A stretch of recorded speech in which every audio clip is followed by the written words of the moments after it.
ಪ್ರಿಯ ವಿದ್ಯಾರ್ಥಿಗಳೇ, ನಾನು ಸಂಗಮೇಶ್ ಹಿರೇಮಠ್, ಸಹಾಯಕ ಪ್ರಾಧ್ಯಾಪಕ, ಕನ್ನಡ ವಿಷಯ, ಸರ್ಕಾರಿ ಪ್ರಥಮ ದರ್ಜೆ ಕಾಲೇಜು, ಜಳಕಿ, ತಾಲೂಕಿಂಡಿ, ಜಿಲ್ಲಾ ವಿಜಯಪುರ. ರಾಣಿ ಚೆನ್ನಮ್ಮ ವಿಶ್ವವಿದ್ಯಾಲಯದ ಅಡಿಯಲ್ಲಿ ಬರುತ್ತಿರುವ BSc ಪ್ರಥಮ ವರ್ಷದ ಪ್ರಥಮ ಸೆಮೆಸ್ಟರ್ನ ಗದ್ಯಭಾಗದ ಪ್ರಥಮ ಗದ್ಯ ಲೇಖನವಾದ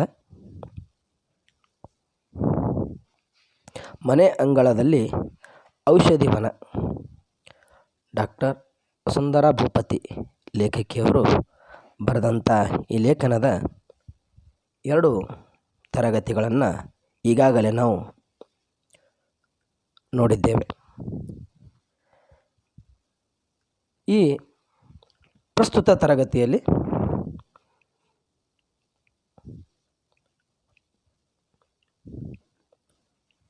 ನಾವು ಲೇಖಕಿಯರು ಔಷಧೀಯ ಸಸ್ಯಗಳ ಬಗ್ಗೆ ಕೊಟ್ಟ ಮಾಹಿತಿಯನ್ನು ತಿಳಿದುಕೊಳ್ಳೋಣ. ಈ ಪಾಠದ 2ನೇ ಅವಧಿಯಲ್ಲಿ ಅಮೃತಬಳ್ಳಿ, ಅಡುಸೋಗೆ ಮತ್ತು ಒಂದೆಲಗ ಇವುಗಳ ಕುರಿತು ತಿಳಿದುಕೊಂಡಿದ್ದೆವು. ಇಂದಿನ ತರಗತಿಯಲ್ಲಿ ಕರಿಬೇವು, ಜ್ಯೇಷ್ಠಬಾದು, ತುಂಬೆ ಮತ್ತು ದಾಸವಾಳದ ಕುರಿತು ತಿಳಿದುಕೊಳ್ಳೋಣ.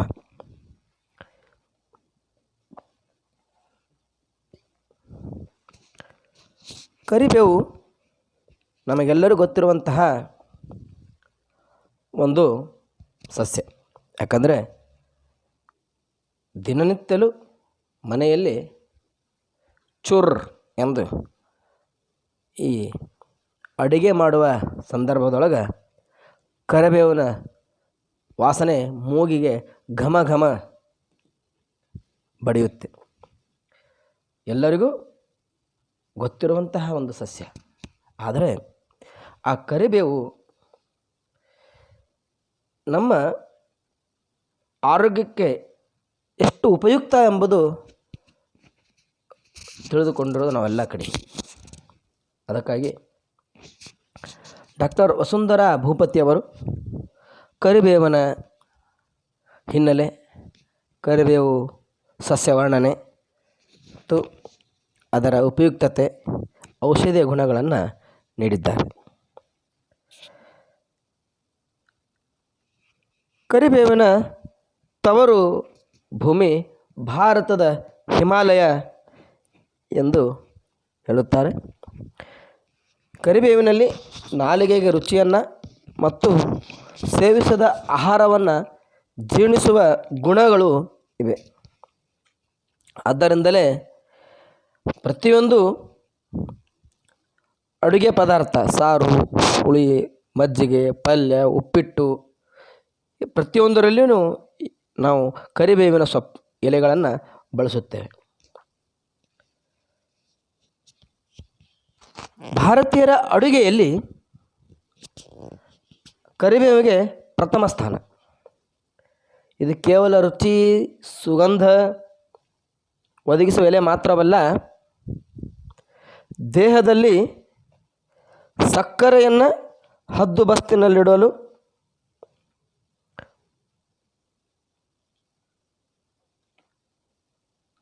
ಕಾರ್ಯವನ್ನು ನಿರ್ವಹಿಸುತ್ತದೆ. ಅಜೀರ್ಣ, ಬೇಧಿ, ಮಲಬದ್ಧತೆ, ಯಕೃತ ದೋಷ ಪರಿಹಾರ ಮಾಡುವಂತಹ ವಿರಳಾತಿ ವಿರಳ ಔಷಧಗಳಲ್ಲಿ ಇದು ಕೂಡ ಒಂದು.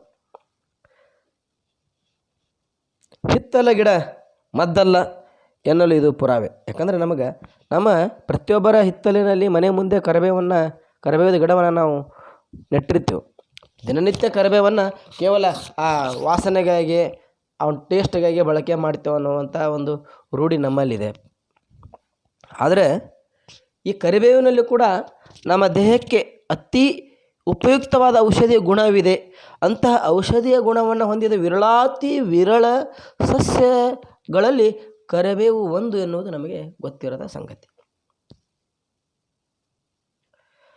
ಕರಿಬೇವಿನ ನೆಲೆಯು ನಿಜಕ್ಕೂ ಅಸಂಖ್ಯ ರಾಸಾಯನಿಕ ತತ್ವಗಳ ಭಂಡಾರವೇ ಸೈ. ಬಹಳಷ್ಟು ನಮ್ಮ ದೇಹಕ್ಕೆ ಹಿತವನ್ನು ಉಂಟು ಮಾಡುವಂತಹ ರಾಸಾಯನಿಕ ಅಂಶಗಳು ಕರಿಬೇವಿನ ಸೊಪ್ಪಿನಲ್ಲಿ, ಅದರ ಕಾಯಿಯಲ್ಲಿ ಮತ್ತು ಹಣ್ಣಾದ ಕಾಯಿಯಲ್ಲಿ ಇವೆ. ವಿಜ್ಞಾನಿಗಳು ಹೇಳ್ತಾರೆ, ಅದನ್ನು ಎಷ್ಟು ಅಧ್ಯಯನ ಮಾಡಿದೆವು ಅಷ್ಟು ಅದರ ಔಷಧೀಯ ಗುಣಗಳು ಸಿಕ್ಕಾವು. ಅಂದರೆ ದಂಡು ಮೊಗೆದಷ್ಟು ಸರಕು ಎಲೆಯಲ್ಲಿ ಹುದುಗಿವೆ ಅಂತ. ಎಷ್ಟು ಹುಡುಕಾಡ್ತಿ ಅಷ್ಟು ಅದರ ಉಪಯುಕ್ತ ಗೊತ್ತಾಗ್ಯದ ಅಂತ. ಬೇವು ಕಹಿ, ಆದರೆ ಈ ಬೇವು ಅಷ್ಟು ಕಹಿ ಅಲ್ಲ. ಕರಿಬೇವು ಭಾಳ ಕಹಿ ಆಗಿದೆ, ಅದು ಅಷ್ಟು ಕಹಿ ಅಲ್ಲ. ಒಗರ ಆದರೂ ಕೂಡ ಒಳ್ಳೆಯ ಒಂದು ರುಚಿಯನ್ನು ಹೊಂದಿದೆ. ಈ ಕರಿಬೇವಿನ ಅತಿ ಪ್ರಧಾನವಾದ ಗುಣವೇ ಸುಗಂಧ. ಅನೇಕ ತೈಲಾಂಶವನ್ನು ಒಳಗೊಂಡ ಎಲೆಗೆ ಬಲು ಸುವಾಸನೆ. ಆದ್ದರಿಂದ ಇದನ್ನು ಪಳದ್ಯ, ಪುಳಿಯೋಗರೆ, ಏನೇ ಅಡುಗೆ ಇರಲಿ ಕರಿಬೇವಿನ ಎಲೆ ಬಿದ್ದರೆ ಆ ಒಂದು ಒಗ್ಗರಣೆಯ ಟೇಸ್ಟೇ ಬೇರೆ. ಪ್ರತಿಯೊಂದು ಮನೆಯಲ್ಲಿ ಒಗ್ಗರಣೆಯನ್ನು ಹಾಕ್ತೇವಲ್ಲ, ಅದು ಕರ್ನಾಟಕದಲ್ಲಿ ನನಗೆ ತಿಳಿದ ಮಟ್ಟಿಗೆ ಪ್ರತಿಯೊಬ್ಬರ ಮನೆಯಲ್ಲಿ ಒಗ್ಗರಣೆ ಒಳಗೆ ಕರಿಬೇವು ಇಲ್ಲದ ಒಗ್ಗರಣೆನೇ ಹಾಕಂಗಿಲ್ಲ. ಕರಿಬೇವು ತಾಜಾ ಇರದೇ ಇದ್ದರೆ ಒಗ್ಗರಣೆನ ಹಾಕೋದೇ ಬಿಡ್ತೇವೇನೋ ಅನ್ನೋಷ್ಟರ ಮಟ್ಟಿಗೆ ನಾವು ಕರಿಬೇವನ್ನು ಬಳಕೆ ಮಾಡ್ತೇವೆ. ಮನೇಲಿ ನಾವು ಚೂಡ ಮಾಡ್ತೇವೆ, ಭಾಳ ಚೂಡಾಗಿ ಒಳ್ಳೆಯ ಒಂದು ವಾಸನೆ ಕೊಡೋದೇ ಈ ಕರಿಬೇವು. ಹೀಗೆ ಕರಿಬೇವಿನ ತೈಲಾಂಶ ಬೇರ್ಪಡಿಸಿದರೆ ಅದು ದಟ್ಟ ವಾಸನೆ ಎಣ್ಣೆ. ಅದರಿಂದ ಎಣ್ಣೆಯನ್ನು ಕೂಡ ತೆಗಿತಾರಂತ. ಕರಿಬೇವಿನ ಎಣ್ಣೆಯನ್ನು ಬಹಳ ದಟ್ಟವಾದ ವಾಸನೆಯಿಂದ ಕೂಡಿರ್ತದೆ. ಇದನ್ನು ಸುಗಂಧ ಸಾಬೂನು ತಯಾರಿಕೆಯಲ್ಲಿ ಅದು ಉಪಯುಕ್ತ. ಬಹುಶಃ ಅಡುಗೆಗೆ ಎಲೆ ಹಾಕುವುದಕ್ಕೆ ತಂಟೆಯೇ ಬೇಡ, ಒಂದೆರಡು ತೊಟ್ಟು ಎಣ್ಣೆ ಹಾಕೋಣ ಎಂಬ ದಿನಗಳು ನಾವು ಎದುರು ನೋಡಿದರೆ ಅಚ್ಚರಿ. ಈಗ ತುಳಸಿ ಎಲೆ, ಪ್ರಾರಂಭದಲ್ಲಿ ತುಳಸಿ ಎಲೆ ಬಹಳ ಉಪಯುಕ್ತವಾದಂಥ ಒಂದು ಸಸ್ಯ. ಅದರ ಎಲೆಯನ್ನು ನಾವು ಬೆಳಗ್ಗೆ ಸೇವನೆ ಮಾಡಬೇಕು. ಅದು ನಮ್ಮ ಗಂಟಲು ಶುದ್ಧ ಮಾಡ್ತದೆ, ಕೆಮ್ಮು ಶುದ್ಧ ಮಾಡ್ತದೆ, ಶ್ವಾಸಕೋಶ ಸ್ವಚ್ಛ ಮಾಡ್ತದೆ. ಹಲವಾರು ಈ ತುಳಸಿ ಎಲೆಗೆ 100 ರೀತಿಯ ಔಷಧೀಯ ಗುಣಗಳವೆ. ಮೊದಲು ಅದನ್ನು ಎಲೆ, ಈಗ ನೋಡಿ ತುಳಸಿ ಎಣ್ಣೆನೇ ಬಂದುಬಿಟ್ಟದ, ತುಳಸಿಯ ತೈಲ ಬಂದುಬಿಟ್ಟದೆ. ಈಗ ಶ್ರೀ ಅನ್ನುವಂಥ ಕಂಪ್ನಿ ತುಳಸಿ ಎಣ್ಣೆನೇ ತಯಾರು. ಹಲವಾರು ಕಂಪನಿಗಳು ಇವತ್ತು ತಮ್ಮ ಆರ್ಥಿಕ ಲಾಭಕ್ಕಾಗಿ ಎಣ್ಣೆಯನ್ನು, ಅದನ್ನು ಪ್ಯೂರ್ ಎಲೆಯನ್ನು ಸೇವಿಸುವ ಅತಿ ಉಪಯುಕ್ತವಾದದ್ದು ಅಂತ. ಹೀಗೆ ಇನ್ನು ಸ್ವಲ್ಪ ಮುಂದಿನ ದಿನಗಳಲ್ಲಿ ಕರಿಬೇವಿನ ಎಣ್ಣೆಯನ್ನು ಕೂಡ ತೆಗೆದರೂ ಏನು ಅಡ್ಡಿ ಇಲ್ಲ, ತೆಗಿಬೋದು ಕೆಲವು ಕಂಪನಿಗಳು ಅನ್ನುವಂಥದ್ದು. ಈ ದಿಶೆಯಲ್ಲಿ ನಾವು ಯೋಚಿಸಿಲ್ಲ ಅನ್ನುವಂಥದ್ದು ಲೇಖಕಿಯರ ಅಭಿಪ್ರಾಯ. ಇಲ್ಲಿ ಡಾಕ್ಟರ್ ವಸುಂಧರಾ ಭೂಪತಿ ಅವರು ಹೇಳ್ತಾರೆ, ನಾವು ಯೋಚಿಸಬೇಕು ಅನ್ನುವಂಥದ್ದು. ಹೀಗೆ ಕರಿಬೇವಿನ ಹಣ್ಣಿನಲ್ಲೂ ನೋಡಿರಿ, ಕರಿಬೇವು ಒಂದು ಕೆಂಪು ಕಲರ, ಒಂದು ಹಸಿರು ಕಲರ ಕಾಯಿಗಳಾಗ್ತಾವೆ. ಅದು ಸ್ವಲ್ಪ ಚಾಕ್ಲೇಟ್ ಕಲರ್ ತೆಗೆದಿರ್ತದೆ ಈ ಹಣ್ಣಿನ ಕಲರ್. ಈ ಹಣ್ಣನ್ನು ತಿನ್ನಬಹುದಂತೆ. ಎಲೆ, ಬೇರು, ಕಾಂಡದ ಹೊರತೊಗಟೆಯಲ್ಲಿ ಹಸಿವು ಉತ್ತೇಜಿಸುವ, ಅಂದರೆ ಜೀರ್ಣಶಕ್ತಿ ಹೆಚ್ಚಿಸುವಂಥ ಮತ್ತು ಹಸಿವಾಗುವಂತಹ ನಾವು ಮಕ್ಕಳಿಗೀಗ ನೋಡಿರಿ, ನಮ್ಮ ಮಕ್ಕಳು ಊಟ ಮಾಡಲಾಗ್ಯಾವ, ಒಟ್ಟಿಗೆ ಏನು ಕೊಟ್ಟರು ತಿನ್ನಂಗೆ ಇಲ್ಲ. ಡಾಕ್ಟ್ರ್ ಕಡೆ ಹೋಗ್ತೇವೆ, ಡಾಕ್ಟ್ರು ಒಂದು ಔಷಧ ಬರೆದು ಕೊಡ್ತಾರೆ, ಟಾನಿಕ್ ಕೊಡ್ತೇವೆ ನಾವು. ಬಟ್ ನಮಗೆ ಗೊತ್ತಿಲ್ಲ ಕರಿಬೇವಿನ ಎಲೆ ತೊಗಟೆಯಲ್ಲೇ ಈ ಒಂದು ಹಸಿವನ್ನು ಮೂಡಿಸುವಂತಹ ಶಕ್ತಿ ಇದೆ ಅಂತ. ಅಂದರೆ ಜೀರ್ಣಶಕ್ತಿ ಅತಿ ಉಪಯುಕ್ತಕಾರಿ ಅಂಶ ಈ ಕರಿಬೇವಿನಲ್ಲಿ ಇದೆ ಅಂತ ನಮಗೆ ತಿಳಿದಿಲ್ಲ ಅಂತ. ಅದಕ್ಕೆ ಹಿತ್ತಲ ಗಿಡ ಮದ್ದಲ್ಲ ಅನ್ನುವಂಥದ್ದು. ಅದು ಯಾವ ಟಾನಿಕ್ಗೂ ಕೂಡ ಕಡಿಮೆ ಇಲ್ಲ ಅನ್ನೋದು, ಅಷ್ಟು ಆ ಒಂದು ಟಾನಿಕ್ ಅಷ್ಟು ಪವರ್ಫುಲ್ ಈ ಕರಿಬೇವು ಅಂತ. ಹೀಗೆ ಮುಖ್ಯವಾಗಿ ಇದು ಹಿತ್ತಲ ಗಿಡ ಮದ್ದಲ ಅಷ್ಟು ಔಷಧಿ ಗುಣ ಹೊಂದಿದೆ. ಸುಗಂಧವಿದರ ಪ್ರಧಾನ ಗುಣ. ವೈಜ್ಞಾನಿಕ ಹೆಸರು ಮುರ್ರಯ್ಯ ಕೊಯಿನಿನಿ. ಸುಗಂಧ ಸಾಬೂನು ತಯಾರಿಕೆಯಲ್ಲಿ ಇದನ್ನು ಬಳಕೆ ಮಾಡಬಹುದು ಅನ್ನೋಂಥದ್ದು. ಜ್ವರಕ್ಕೆ ಉತ್ತಮ ಕಷಾಯ, ಬಜ್ಜು ಕರಗಿಸಲಿಕ್ಕೆ, ಮೂಲವ್ಯಾಧಿಗೆ, ಹೀಗೆ ಹಲವಾರು ಉಪಯುಕ್ತತೆ ಈ ಕರಿಬೇವಿನ ಉಪಯೋಗಗಳು ಇವೆ. ಜ್ವರವಿರುವ ಸಮಯದಲ್ಲಿ ಕರಿಬೇವಿನ ಎಲೆಗಳ ಕಷಾಯ ಕುಡಿಯುವುದರಿಂದ ದಾಹ, ನೀರು ಕುಡಿಬೇಕು, ಬಾಯಿ ಒಣಗ್ತಿರ್ತದಲ್ಲ, ಆ ದಾಹ, ಉಷ್ಣತೆ ತಗ್ಗುತ್ತದೆ. ಗರ್ಭಿಣಿಯರಲ್ಲಿ ಅತಿಯಾಗಿ ವಾಂತಿ ಆಗುತ್ತಿದ್ದಲ್ಲಿ, ಪ್ರಾರಂಭದಲ್ಲಿ ಪ್ರೆಗ್ನೆನ್ಸಿ ಸ್ಟಾರ್ಟಿಂಗ್ ಟೈಮ್ದಾಗ ಭಾಳ ನಮ್ಮ ಮನೆಯಲ್ಲಿ ಹೆಣ್ಮಕ್ಳು ವಾಂತಿ ಮಾಡ್ಕೊತಿರ್ತಾರೆ. ಅದನ್ನು ನಿಯಂತ್ರಣಕ್ಕೆ ತರಲು 2 ಚಮಚ ಕರಿಬೇವಿನ ಸೊಪ್ಪಿನ ರಸಕ್ಕೆ 1 ಚಮಚ ನಿಂಬೆ ರಸ ಬೆರೆಸಿ ಆಗಾಗ ಕುಡಿಯುತ್ತಿರಬೇಕು. ಮತ್ತು ಈಗ ಬಜ್ಜು ಕರೆಸ್ಲಿಕ್ಕೆ 108 ಹಾದಿ ಹಿಡ್ದಾರೆ ನಮ್ಮ ಜನ. ಅವ್ಯಾವೋ ನ್ಯೂಟ್ರಿಷನ್ ಫುಡ್ ಅಂತ ಬಂದದ ಅಂತ ವ್ಯಾಯಾಮ ಕಸರತ್ತು 108 ಮಾಡ್ತಾರೆ. ನಮ್ಮ ಅಡುಗೆ ಮನೆಯ ಪದಾರ್ಥಗಳಲ್ಲಿ ಬಜ್ಜನ್ನು ಕರೆಸ್ಲಿಕ್ಕೆ ನೂರಾರು ಔಷಧಿಯನ್ನು ಹೊಂದಿರುವಂಥ ಪದಾರ್ಥಗಳದ ನಮಗೆ ಗೊತ್ತಿಲ್ಲ. ನೋಡ್ರಿ, ಕರಿಬೇವು ಕೂಡ ಬೊಜ್ಜನ್ನು ಕರಗಿಸುವ ಶಕ್ತಿಯನ್ನು ಹೊಂದಿದೆ. ದಿನಕ್ಕೆ 10ರಿಂದ 20 ಕರಿಬೇವಿನ ಎಲೆಯನ್ನು ತಿರುವುದರಿಂದ ನಮ್ಮ ದೇಹದಲ್ಲಿ ಅನಾವಶ್ಯಕವಾದ ಕೊಬ್ಬು ಕರಿಗೆ ಹೋಗ್ತದೆ. ಅದಕ್ಕೆ ತಿನ್ನಬೇಕು. ಕರಿಬೇವಿನ ಎಲೆ ತಿನ್ನೋದು ಒಳ್ಳೆಯದು. ನೋಡಿರಿ, ನೀವು ಒಗ್ಗರಣೆಗೆ ನಾವು ಕರಿಬೇವು ಹಾಕಿರ್ತೇವೆ, ನಮ್ಮ ಹುಡುಗರು ಮಕ್ಳು ಏನು ಮಾಡ್ತಾವೆ, ಕರಿಬೇವು ಎಲೆ ತೆಗೆದು ಹೊರಗಿಡ್ತಿರ್ತಾವೆ. ತಿನ್ನೋನ್ನ ಯಾರು ತಿಂತಾರ ಅಂತಾರೆ. ಅಲ್ಲ, ಅದನ್ನು ಮಕ್ಕಳಿಗೆ ಹೇಳಬೇಕು. ನಾವು ಕರಿಬೇವಿನಲ್ಲಿ ಯಾವ ಗುಣವಿದೆ, ಅದು ತಿನ್ನುವುದರಿಂದ ಏನು ಉಪಯುಕ್ತ ಇದೆ ನಾವು ಪರಿಚಯ ಮಾಡಿಕೊಡಬೇಕು ಪ್ರತಿಯೊಂದು ಮಗುವಿಗೆ. ಅವು ಚಿಕ್ಕ ಮಕ್ಕಳಿದ್ದಾಗ ತಿನ್ನಕ್ಕೆ ಪ್ರಾರಂಭಿಸಿದ್ರೆ ಮುಂದೆ ತಿಂತಾವೆ. ನಿಮ್ಮ ಮನೆಯಲ್ಲಿ ನೋಡಿರ್ಬೇಕಾದ್ರೆ ಊಟ ಮಾಡುವಾಗ ದೊಡ್ಡವ್ರು ಸಹಿತ ಆ ಕರಿಬೇವು ಬತ್ತಂದ್ರೆ ಅದು ತೆಗೆದು ಹೊರಗೆ ದಂಡಿಗೆ ಇಡೋದು, ತಾಟೊಳಗೆ ದಂಡಿಗೆ ಇಟ್ಕೊಂಡು ಊಟ ಮಾಡು. ಅದನ್ನು ಯಾಕೆ ಹಾಕಿರ್ತೀವಿ ನಾವು ಅಡುಗೆಯಲ್ಲಿ ಅಂದ್ರೆ ನಮ್ಮ ಹಿಂದಿನ ಭಾಳ ಶಾಣ್ಯಾರ, ನಮ್ಗಿಂತ ಭಾಳ ಶಾಣ್ಯಾರ. ಇವತ್ತು ನಾವು ರೋಬೋಟಿಕ್ ಜಗತ್ತಿನಲ್ಲಿ ಸಾಫ್ಟ್ವೇರ್ ತಂತ್ರಜ್ಞಾನ ಯುಗದಲ್ಲಿ ಅದೇ ಖರೆ ನಾವು. ಆದ್ರೆ ಯಾವ ಸಸ್ಯದೊಳಗೆ ಎಂಥ ಗುಣ ಅದ, ನಮ್ಮ ದೇಹಕ್ಕೆ ಎಷ್ಟೊಂದು ಹಿತ ಅನ್ನೋದು ಆವಾಗ ಅವ್ರು ಕಂಡುಕೊಂಡ್ಬಿಟ್ಟಿದ್ರು. ಹೀಗೆ ಕರಿಬೇವಿನ ಎಲೆಗಳನ್ನು ಅಗಿದು ತಿನ್ನುವುದರ ಜೀರ್ಣಶಕ್ತಿ ಹೆಚ್ಚಿಸುತ್ತದೆ, ಬಳಲಿಕೆ ನಿವಾರಣೆಯಾಗುತ್ತದೆ. ಮಧುಮೇಹದಿಂದ ಸಕ್ಕರೆ ರೋಗದಿಂದ ಬಳಲ್ತಾ ಅಂತಾರಲ್ಲ, ಶುಗರ್ ಭಾಳ ಆಗ್ಯದ್ರಿ, ಏನೋ ಸ್ವೀಟ್ ತಿನ್ನಲ್ರಿ. ನೋಡ್ರಿ, ನಮ್ಗೆ ಯಾಕೆ ನಮ್ಮ ದೇಹದೊಳಗೆ ಸಕ್ಕರೆ ಅಂಶ ಹೆಚ್ಚಾಗ್ತದೆ, ನಮ್ಮ ಆಹಾರ ಪದ್ಧತಿ ಸರಿಯಿಲ್ಲ ಅಂತ ಅರ್ಥ. ಮಧುಮೇಹದಿಂದ ಬಳಲುವವರು ಪ್ರತಿದಿನ ಬೆಳಗ್ಗೆ ಖಾಲಿ ಹೊಟ್ಟೆಯಲ್ಲಿ 10 ಎಲೆಗಳನ್ನು ಅಗಿದು ತಿನ್ನುವುದರಿಂದ, ನೋಡಿ 10 ಎಲೆ ಒಂದು ದಳ ತೊಗೊಂಡೇವು ಅಂದ್ರೆ, ಕರಿಬೇವಿನ ಒಂದು ದಳ ತೊಗೊಂಡೇವು ಅಂದ್ರೆ ಅದ್ರಾಗ 10 ಹಾಕಿ 20 ಎಲೆ ಇರ್ತಾವೆ, ಸಾಕು. ತಿನ್ನುವುದು ಒಳ್ಳೆಯದು. ಮೂಲವ್ಯಾಧಿಯಿಂದ ಬಳಲುವವರು ಕರಿಬೇವಿನ ಚಿಗುರು ಎಲೆಗಳನ್ನು ಜೇನುತುಪ್ಪದಲ್ಲಿ ಅದ್ದಿ ದಿನಕ್ಕೆ 2 ಬಾರಿ ತಿನ್ನುವುದರಿಂದ ಉರಿ ಮತ್ತು ನೋವು ಕಡಿಮೆ ಆಗ್ತದೆ. ಮೂಲವ್ಯಾಧಿ ರೀ. ಮಲ ವಿಸರ್ಜನೆಯು ಸಲೀಸಾಗಿ ಆಗುತ್ತದೆ. ನೋಡ್ರಿ, ಈಗ ಬೆಳಗ್ಗೆ ಎದ್ದು ಕೂಡಲೇ ನಮ್ಮ ಸಂಡಾಸ್ ಕ್ಲಿಯರ್ ಆಗಲ್ಲ ರೀ, ಅದಕ್ಕೆ ಔಷಧ ತೋತಾರೆ ಬಂದು. ನಮ್ಮ ಮನೆಯೊಳಗೆ ಔಷಧ ಗೊತ್ತಿಲ್ಲ. ಕ್ರಿಮಿಕೀಟಗಳು ಕಚ್ಚಿದ ಸ್ಥಳಕ್ಕೆ ಕರಿಬೇವಿನ ಹಣ್ಣು ಮತ್ತು ನಿಂಬೆಹಣ್ಣು ರಸ ಬೆರೆಸಿ ಹಚ್ಚುವುದರಿಂದ ನವೆ ಮತ್ತು ಉರಿ ನಿವಾರಣೆ ಆಗುತ್ತದೆ. ಎಷ್ಟು ಮಂದಿ ಗೊತ್ತದ ರೀ? ಸುಟ್ಟ ಜಾಗಕ್ಕೆ ಅರಿಶಿಣ ಪುಡಿ ಹಚ್ಚಿದ್ರೆ ಕಡಿಮೆ ಆಗ್ತದೆ, ಬಡದ ಜಾಗಕ್ಕೆ ಗಾಯದ ಜಾಗಕ್ಕೆ ಅರಿಶಿಣ ಪುಡಿ ಹಾಕಿದ್ರೆ ಕಡಿಮೆ ಆಗ್ತದೆ, ಯಾವುದೇ ನಂಜಾಗಂಗಿಲ್ಲ. ಆ್ಯಂಟಿಸೆಪ್ಟಿಕ್ ಅರಿಶಿಣ, ಕೊಬ್ಬರಿ ಎಣ್ಣೆ ಅರಿಶಿಣ ಹಾಕಿ ಕಲಸಿ ಹಚ್ಚಿದ್ರೆ ಗಾಯ ಮಾಯ್ದು ಬಿಡ್ತದೆ. ಹಾಗೆ ಕರಿಬೇವಿನಲ್ಲಿಯೂ ಕೂಡ ಕ್ರಿಮಿಕೀಟಗಳು ಕಚ್ಚಿದ ಸ್ಥಳ ಕರಿಬೇವಿನ ಹಣ್ಣು ಮತ್ತು ನಿಂಬೆಹಣ್ಣು ರಸ ಬೆರೆಸಿದ ನಯ ಮತ್ತು ಉರಿ ನಿವಾರಣೆ ಆಗುತ್ತದೆ. ಹೀಗೆ ಕರಿಬೇವು ಅತಿ ಮುಖ್ಯವಾದಂತಹ ಔಷಧಿಯ ಗುಣಗಳನ್ನು ಹೊಂದಿರುವಂತಹ ಒಂದು ಸಸ್ಯ. ಸುಮಾರು ಇದು 20 ಅಡಿ ಎತ್ತರಕ್ಕೆ ಬೆಳೆಯುವಂಥ ಒಂದು ಗಿಡ ಆಗಿದೆ. ತೊಗಟೆ ಕಪ್ಪು ಬಣ್ಣದ್ದಾಗಿರ್ತದೆ. ಇದರ ಒಂದು ಎಲೆ 9ರಿಂದ 25 ಪರ್ಣಿಕೆಗಳನ್ನು ಒಳಗೊಂಡಿರ್ತದೆ.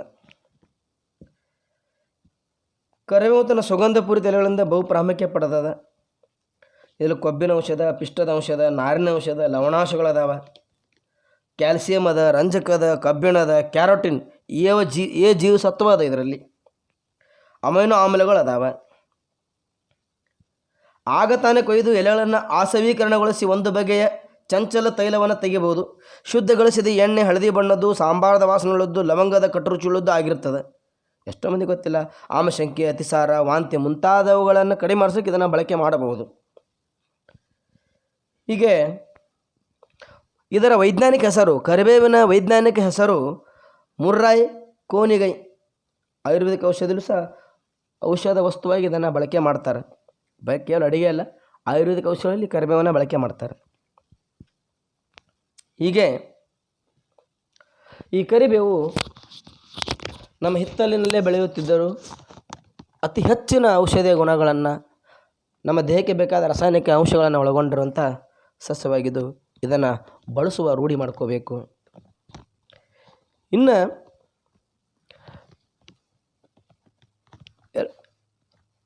ಜ್ಯೇಷ್ಠ ಮಧು ಅನ್ನುವಂಥ ಒಂದು ಸಸ್ಯದ ಬಗ್ಗೆ ತಿಳಿದುಕೊಳ್ಳೋಣ.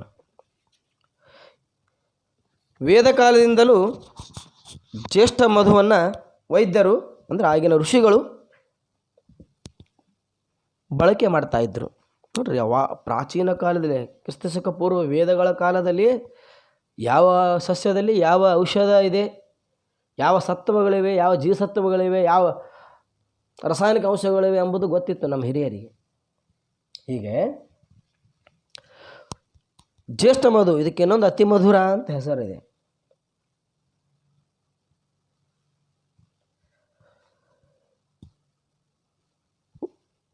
ವೇದ ಕಾಲದಿಂದಲೂ ಜ್ಯೇಷ್ಠ ಮಧುವನ್ನು ವೈದ್ಯರು ಔಷಧಿ ದ್ರವ್ಯವಾಗಿ ಬಳಸ್ತಾ ಇದ್ದರು.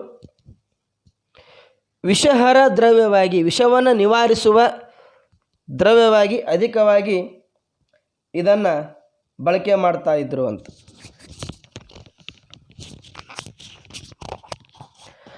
ಜ್ಯೇಷ್ಠ ಮಧುವಿನ ಬೇರು ಮತ್ತು ಗುಪ್ತ ಕಾಂಡಗಳಲ್ಲಿ, ನೀರಲ್ಲಿ ಅಂದರೆ ನೆಲದಲ್ಲಿ ಹುಗಿದುಕೊಂಡ ಕಾಂಡಗಳಲ್ಲಿ ಸಿಹಿ ತಿಂಡಿಗಳ ತಯಾರಿಕೆ ಮತ್ತು ನಶ್ಯದ ಜೊತೆ ಮಿಶ್ರಣ ಮಾಡಲು ಬಳಸಲಾಗ್ತಿತ್ತು. ಜ್ಯೇಷ್ಠ ಮಧುವನ್ನು ದೀರ್ಘಕಾಲ ಉಪಯೋಗಿಸುವುದರಿಂದ ನಮ್ಮ ಯೌವನವನ್ನು ಪಡಿಬಹುದು ಅನ್ನುವಂಥ ಒಂದು ಮಾಹಿತಿ. ಹೆಚ್ಚಿನ ಯೌವನ ಬಹಳಷ್ಟು ದಿನ ಇರಬೇಕು ಅಂದರೆ ಈ ಜ್ಯೇಷ್ಠ ಮಧುವನ್ನು ಸೇವಿಸಬೇಕು ಅನ್ನುವಂಥ ವಿಚಾರ ಚೀನಾ ದೇಶವರು ನಂಬಿದ್ರು ಅಂತ ಇರಬಹುದು. ಅದರಲ್ಲಿ ಸತ್ಯಾಂಶ ಇರಬಹುದು. ಚೀನಿಯರು ಬಹಳ ತಮ್ಮ ಸಾಂಪ್ರದಾಯಿಕ ಪದ್ಧತಿಗಳನ್ನು ಮತ್ತು ತಮ್ಮ ಪರಂಪರೆಯಿಂದ ಬಂದಂಥ ವಿಚಾರಗಳಿಗೆ ಹೆಚ್ಚಿನ ಅವರು ಬಹಳ ಇನ್ನೂವರೆಗೂ ಅವರು ಬೆಲೆ ಕೊಡ್ತಾರೆ. ಚೀನಾ ದೇಶದವರು ಅತಿ ಹೆಚ್ಚಿನ ತಮ್ಮ ಪ್ರಾಚೀನ ಪದ್ಧತಿಗಳು ಇನ್ನೂವರೆಗೂ ಅವರು ಉಳಿಸಿಕೊಂಡು ತಮ್ಮ ರೂಢಿಯಲ್ಲಿ ಇಟ್ಕೊಂಡ್ಬಂದಾರೆ ಚೀನಾ ದೇಶದವರು. ಬಟ್ ಭಾರತೀಯರು ಅವರಿಗಿಂತಲೂ ಪ್ರಾಚೀನವಾದಂತಹ ನಾಗರಿಕತೆ ಹೊಂದಿ ಒಳ್ಳೆಯ ರೂಢಿಗಳು, ಒಳ್ಳೆಯ ಔಷಧಿ ಸಸ್ಯಗಳಿದ್ರೆ ನಮಗೆ ಅದರ ಪರಿಚಯ ಇಲ್ಲ. ಇವತ್ತು ನಾವು ಇಂಗ್ಲೀಷ್ ಔಷಧಗಳ ಬಗ್ಗೆ ಹೆಚ್ಚಿನ ಒಲವನ್ನು ತೋರ್ಲಿಕ್ಕತ್ತಿದ್ದೆವು. ಜ್ಯೇಷ್ಠ ಮಧು ಒಂದು ಮನೆ ಮದ್ದಾಗಿ ಬಳಕೆ ಆಗುವಂಥ ಒಂದು ಸಸ್ಯ.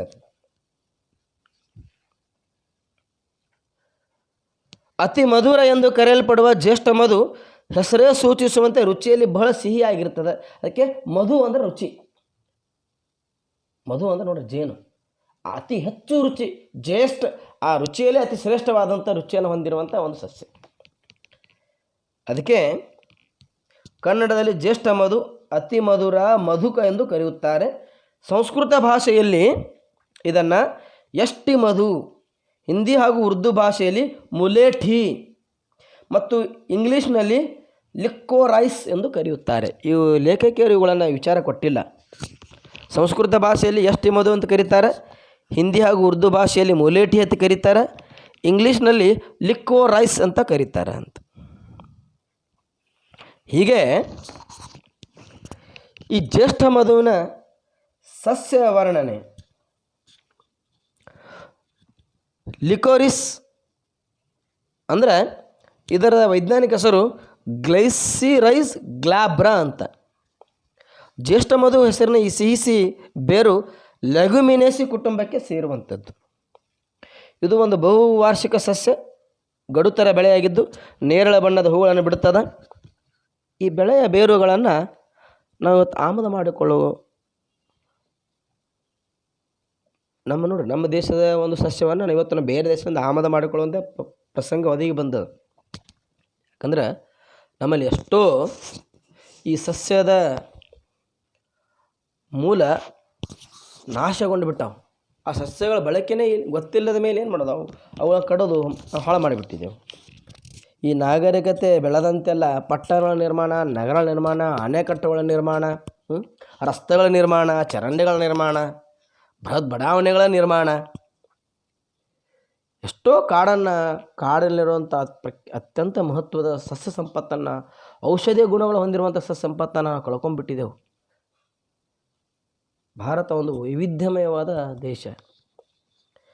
ಇದನ್ನು ಒಂದು ಉಪಖಂಡ ಅಂತ ಕರಿತೇವೆ ನಾವು. ಯಾಕಂದರೆ ಇಡೀ ಒಂದು ಖಂಡದಲ್ಲಿರುವಂಥ ಎಲ್ಲ ರೀತಿಯ ಪ್ರಭೇದಗಳು, ನಮ್ಮ ಈ ಸಸ್ಯ ಪ್ರಭೇದಗಳು, ಪ್ರಾಣಿ ಪ್ರಭೇದಗಳು, ಈ ನಮ್ಮ ಜೀವನ ವೈವಿಧ್ಯವಾದ ಜೀವನ, 106 ಭಾಷೆಗಳು, 106 ರೀತಿಯ ಆಹಾರ ಪದ್ಧತಿಗಳು, 106 ರೀತಿಯ ವೇಷಭೂಷಣಗಳು, ಸಂಪ್ರದಾಯ, ಹಬ್ಬ ಹರಿದಿನಗಳು, ಹೀಗೆ ಭಾರತ ವೈವಿಧ್ಯತೆಯಲ್ಲಿ ಏಕತೆಯನ್ನು ಹೊಂದಿದ ದೇಶ. ಇಂಥ ಒಂದು ದೇಶದಲ್ಲಿ ಬಹಳ ಪ್ರಾಚೀನವಾದಂಥ ಪದ್ಧತಿಗಳು, ಇಡೀ ಜಗತ್ತಿಗೆ ನಾಗರಿಕತೆಯನ್ನು ತೋರಿಸಿಕೊಟ್ಟಂಥ ಒಂದು ದೇಶ ಭಾರತ. ನಮ್ಮ ಪ್ರಾಚೀನ ಸಂಪ್ರದಾಯಗಳನ್ನು ಪದ್ಧತಿಗಳನ್ನು ನಾವು ತಿಳ್ಕೊಂಡು ಅದನ್ನು ಮುಂದಿನ ಪೀಳಿಗೆಗೆ ಉಳಿಸ್ಕೊಂಡು ಹೋಗೋದು ಬಹಳ ಮಹತ್ವದ್ದು ಇವತ್ತಿನ ದಿವಸ. ಹೀಗೆ ಈ ಜ್ಯೇಷ್ಠ ಮಧುವಿನಲ್ಲಿ ಗ್ಲೈಸರಿಜಿಕ್ ಆಮ್ಲ ಮತ್ತು ಗ್ಲೈಸಿರೇಟಿನಿಕ್ ಆಮ್ಲಗಳಿರುತ್ತವೆ. ಇದರಲ್ಲಿ ಯಾವ ಔಷಧೀಯ ಗುಣಗಳದಾವ? ಕೆಮ್ಮು, ಗಂಟಲು ಬೇನೆ, ಗಂಟಲು ಕೆರೆತಗಳಿರುವಾಗ ಜ್ಯೇಷ್ಠ ಮಧುವಿನ ಕಷಾಯ ತಯಾರಿಸಿ ಕುಡಿಬೇಕು. ನೋಡಿರಿ, ನಾವು ಅದ್ರಾಗ ಟೀಚಿಂಗ್ ಫೀಲ್ಡ್ನಾಗ ಇದ್ದವರು, ಪಾಠ ಮಾಡೋರಿಗೆ ಗಂಟಲು ಕೆರೆತ ಭಾಳ ಇರುತ್ತೆ, ಅವರು ಇದನ್ನು ಸೇವಿಸಬೇಕು ಅಂತ. ಇಲ್ಲೇ 1 ಚಮಚ ಜ್ಯೇಷ್ಠ ಮಧುವಿನ ಪುಡಿಗೆ ಜೇನುತುಪ್ಪ ಸೇರಿಸಿ ಅಥವಾ ಬೆರೆಸಿ ಸೇವಿಸಬೇಕು.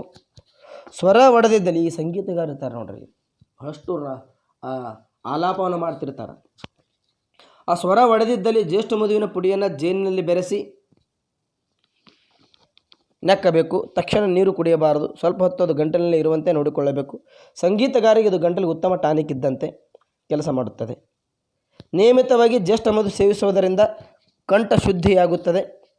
ಜ್ಯೇಷ್ಠ ಮಧು ಮೃದು ವಿರೇಚಕವಾಗಿದೆ.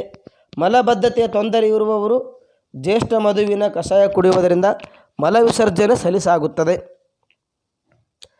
ಮತ್ತು ಜ್ವರಕ್ಕೆ ಒಳ್ಳೆಯ ಕಷಾಯ ಅಂದರೆ ಜ್ವರ ಇರುವಾಗ ನಿಂಬೆಯ ಪಾನಕದಲ್ಲಿ ಜ್ಯೇಷ್ಠ ಮಧು ಬೆರೆಸಿ ಕುಡಿಯುವುದರಿಂದ ದಾಹ ನಿವಾರಣೆಯಾಗುತ್ತದೆ, ಅಲ್ಲದೆ ಜ್ವರವು ತಗ್ಗುತ್ತದೆ.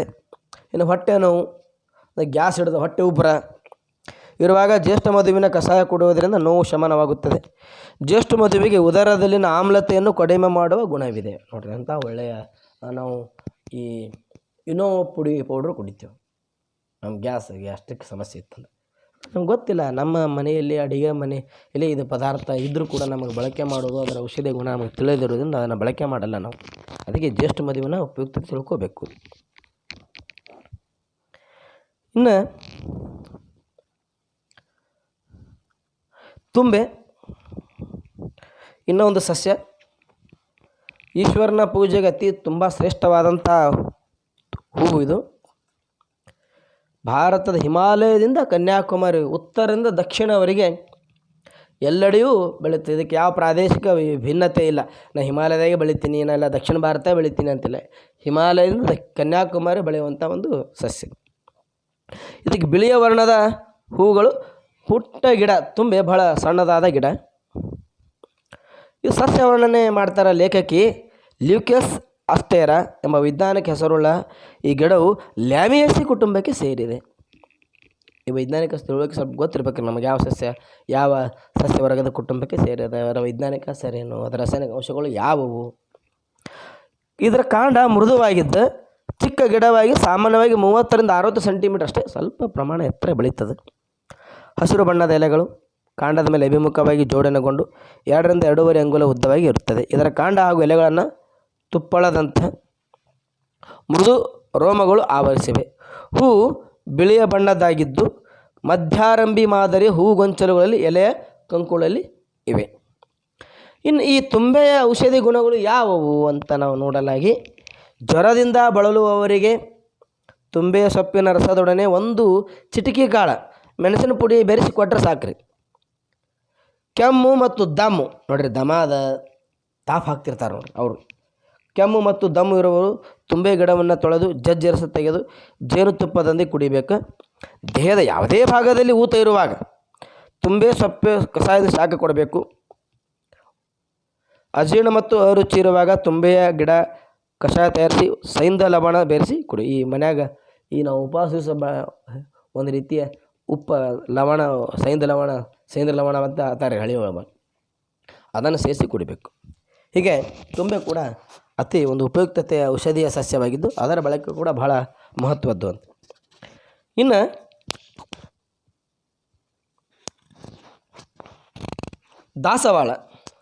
ದಾಸವಾಳ ಮೂಲತಃ ಚೀನಾ ದೇಶದ್ದು. ಇಡೀ ವರ್ಷ ಹೂ ಬಿಡುವಂಥ ಗಿಡವಾಗಿದ್ದು ಅಲಂಕಾರಿಕ ಗಿಡವಾಗಿ ಪ್ರತಿಯೊಬ್ಬರ ಮನೆ ಮುಂದೆ ದಾಸವಾಳ ಗಿಡ ಇರ್ತಾವೆ.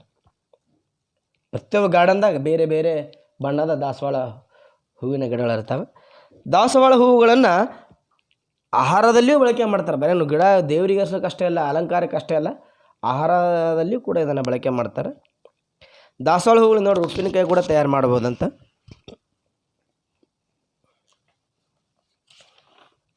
ದೇವಿ ಭಾಗವತದ ಒಂದು ಕಥೆಯ ಪ್ರಕಾರ ಜುಸನ್ ದೇವಿಯ ಭಾವೋದ್ರಿಕ್ತ ಭಕ್ತ ಒಮ್ಮೆ ದೇವರುಗಳೆಲ್ಲ ಸೇರಿ ದೇವಿಯನ್ನು ದುಷ್ಟರ ಸದೆ ಬಡಿಯಲು ಕಾಳಿ ರೂಪವನ್ನು ತಾಳಲು ಕೋರಿದರು.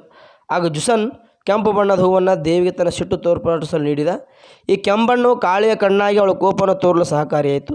ಇದರಿಂದ ಪ್ರಸನ್ನಳಾದ ಕಾಳಿ ದೇವಿಯು ಜುಸನನ್ನು ಯಾವುದಾದರೂ ಒಂದು ವರ ಕೇಳು ಎಂದಳು. ನಾನು ಯಾವಾಗಲೂ ನಿನ್ನ ಸೇವೆಯನ್ನು ಮಾಡುತ್ತೇನೆ ಎಂದು ಜುಸನ್ ಹೇಳಿದಾಗ, ನೀನು ನನ್ನ ಹೂವಾಗು ಎಂದು ವರ ಕೊಟ್ಟಳು. ಅಂದರೆ ಒಂದು ಪೌರಾಣಿಕ ಹಿನ್ನೆಲೆಯನ್ನು ಲೇಖಕ್ಕೆ ನೀಡ್ಯಾರ.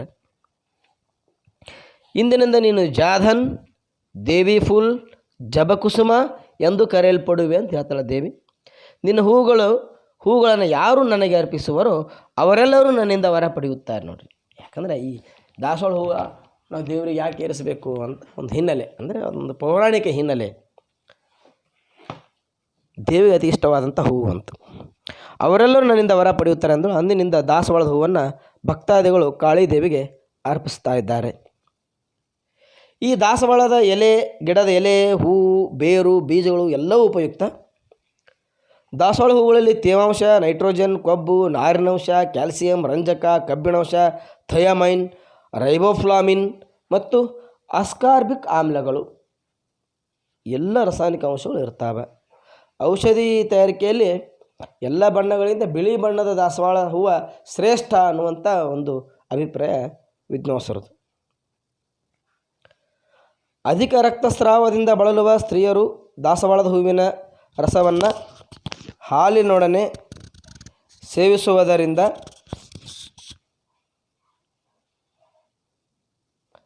ಕಡಿಮೆಯಾಗುತ್ತದೆ. ಬಾಯಾರಿಕೆ ದಣಿವಾದಾಗ ದಾಸವಾಳ ಹೂವಿನ ರಸ, ಹೂವಿನ ತಯಾರಿಸಿದ ಗುಲ್ಕಂದವನ್ನು ತಿನ್ನೋದು ಒಳಿತು. ಉರಿಮೂತ್ರ, ಬಿಳಿ ದಾಸವಾಳದ ಹೂವಿನ ರಸಕ್ಕೆ ಕಲ್ಲು ಸಕ್ಕರೆ ಮತ್ತು ಹಾಲು ಬೆರೆಸಿ ಕುಡಿಯಬೇಕು. ಇನ್ನು ಸುಟ್ಟ ಗಾಯ, ಬಿಳಿ ದಾಸವಾಳದ ಹೂವು ಮತ್ತು ಗರಿಕೆ ಹುಲ್ಲಿನ ರಸವನ್ನು ಕೊಬ್ಬರಿ ಎಣ್ಣೆ ಇಲ್ಲವೇ ಎಳ್ಳೆಣ್ಣೆಯಲ್ಲಿ ಬೆರೆಸಿ ಕುದಿಸಿ ಆರಿಸಿಟ್ಟುಕೊಂಡು ಸುಟ್ಟ ಗಾಯಗಳಿಗೆ ಲೇಪಿಸುವುದರಿಂದ ಗಾಯ ಬೇಗನೆ ವಾಸಿಯಾಗುತ್ತದೆ. ಇನ್ನು ಆಮಬೇದಿ, ಆಮದಿಂದ ಕೂಡಿದ ಮಲ ವಿಸರ್ಜನೆ ಆಗುತ್ತಿದ್ದರೆ ದಾಸವಾಳದ ಹೂವನ್ನು ಮಜ್ಜಿಗೆಯಲ್ಲಿ ಅರೆದು ಉಪ್ಪು ಬೆರೆಸಿ ಕುಡಿಬೇಕು. ಮಧುಮೇಹದಿಂದ ಬಳಲುವವರು ದಾಸವಾಳದ ಬೇರನ್ನು ನೀರಿನಲ್ಲಿ ಅರೆದು ದಿನಕ್ಕೆ 2 ಬಾರಿ ಖಾಲಿ ಹೊಟ್ಟೆಯಲ್ಲಿ 4 ಚಮಚೆಯಷ್ಟನ್ನು ಸೇವಿಸಬೇಕು. ಚರ್ಮ ರೋಗಗಳು ಮತ್ತು ಮಡವೆಗಳಿಂದ ಬಳಲುವವರು ಬಿಳಿ ದಾಸವಾಳದ ಹೂವಿನ ರಸ ಸೇವನೆ ಮಾಡಬೇಕು. ಮೂತ್ರನಾಳದಲ್ಲಿ ಕಲ್ಲು, ಬಿಳಿ ದಾಸವಾಳದ ಬೇರು ಮತ್ತು ಹೂವನ್ನು ಮಜ್ಜಿಗೆಯಲ್ಲಿ ಅರೆದು ಅದಕ್ಕೆ ಮತ್ತಷ್ಟು ಮಜ್ಜಿಗೆ ಸೇರಿಸಿ ಕುಡಿಬೇಕು. ನೋಡಿರಿ, ದಾಸವಾಳದ ಎಷ್ಟು ಉಪಯುಕ್ತತೆ ಅದಂದ್ರೆ ಇದು ರಕ್ತಸ್ರಾವದ ಬಳಲುವ ಸ್ತ್ರೀಯರಿಗೆ ಉಪಯುಕ್ತದ. ಬಾಯಾರಿಕೆ ಮತ್ತು ದಣಿವಾದಾಗ, ಸುಟ್ಟ ಗಾಯಕ್ಕೆ, ಆಮಬೇದಿ, ಮಲ ವಿಸರ್ಜನೆಗೆ, ಚರ್ಮ ರೋಗಕ್ಕೆ, ಹೀಗೆ 10 ಹಲವು ಉಪಯುಕ್ತತೆಗಳು ಈ ದಾಸವಾಳ ಹೂವಿನಿಂದ ಇದ್ದಾವೆ. ಇಲ್ಲಿಯವರೆಗೆ ನಾವು ಕರಿಬೇವಿನ ಬಗ್ಗೆ, ಜ್ಯೇಷ್ಠಮಧು, ತುಂಬೆ ಮತ್ತು ದಾಸವಾಳ ಇವುಗಳ ಬಗ್ಗೆ ತಿಳಿದುಕೊಂಡೆವು. ಮುಂದಿನ ತರಗತಿಯಲ್ಲಿ